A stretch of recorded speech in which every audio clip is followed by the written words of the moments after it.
On the night of December 29, 1972,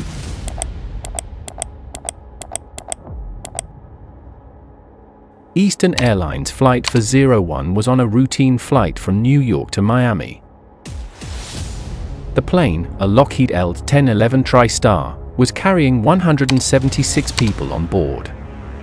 The captain, Robert Bob Loft, was an experienced pilot with 32 years of service at the airline. Alongside him was the first officer, Albert John Starkstill, and flight engineer Donald Don Repo. The flight had been smooth and uneventful until they were approaching Miami for landing. As the aircraft began its final approach, the crew encountered an unexpected issue: the landing gear indicator light, which confirms whether the landing gear is properly deployed, was not illuminating. Without this confirmation, they couldn't be sure if the landing gear was safely locked in position. The crew decided to abort the landing and circle around to diagnose the problem. They leveled the aircraft at 2,000 feet. While attempting to resolve the issue, First Officer Starkstill was tasked with attempting to troubleshoot the malfunction. He tried to replace the bulb, thinking it might just be a faulty indicator. Meanwhile, Captain Loft instructed flight engineer Repo to go down to the avionics bay, known as the Hell Hole, to visually check if the landing gear was indeed deployed. As this was happening, all three crew members became preoccupied with the malfunction, focusing on the minor issue of a faulty light rather than the overall safety of the aircraft. Unknown to the crew, the autopilot had been accidentally disengaged. The aircraft began to slowly descend, unnoticed by the distracted crew. In the dark of night, over the Florida Everglades, the plane gradually lost altitude.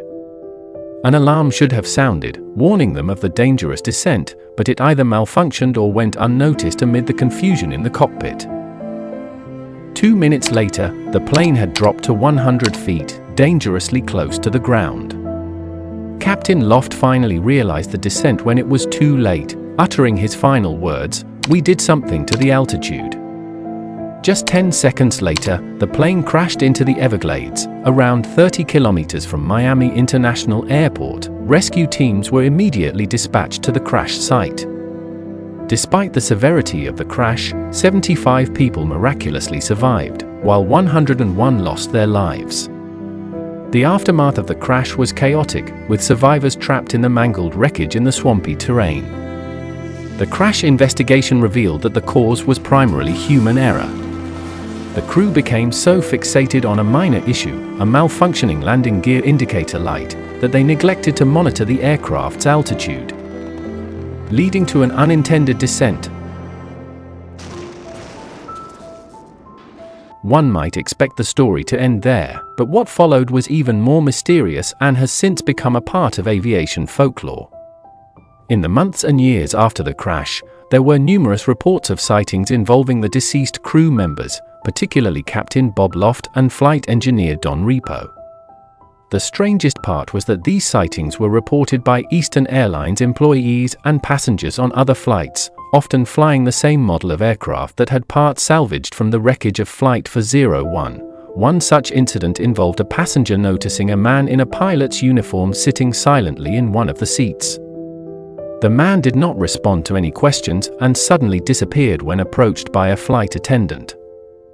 The attendant was reportedly shaken to recognize the man as Captain Bob Loft, who had died in the Flight 401 crash. Other reports included sightings of Don Repo, with some claiming to have seen his reflection in various parts of the aircraft, including the cockpit.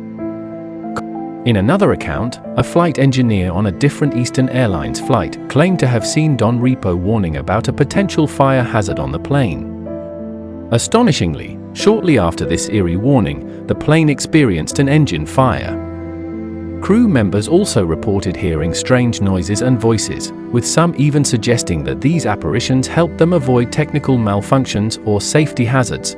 These accounts became so widespread that they prompted an investigation by Eastern Airlines.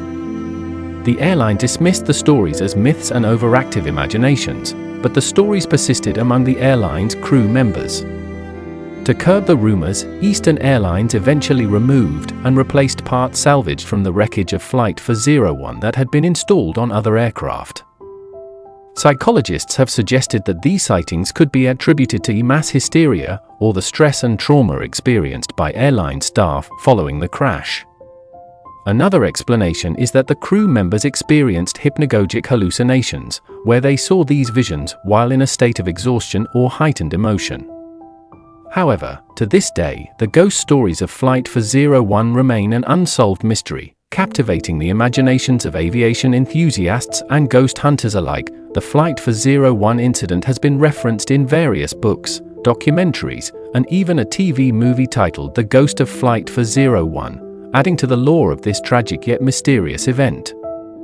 Whether the sightings were figments of imagination or something more supernatural, they serve as a haunting reminder of the tragedy that unfolded in the skies over the Florida Everglades that night.